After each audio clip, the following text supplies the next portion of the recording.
Hi, this is Dalia at Kaizink. I'm going to show you some ways that you can eliminate waiting. So right now I have a job that's going to take quite a bit to finish sewing. So while I have this sewing and I already did a loop of the next round, things that I can be doing while this is finishing up is seeing if I have my station ready, which I'm going to be doing some bag and tag. So the next thing would be if I have enough stickers for the garments that I'm sewing at the moment.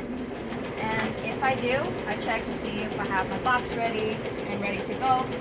Another thing would be if I have a shipping order or if it's going to be a pickup order, I'll print out a label for it. And then another thing you can be doing to eliminate waiting would be filling in these bobbins for the next round. So if you run out of one, you still have a backup for the next one. And that is all.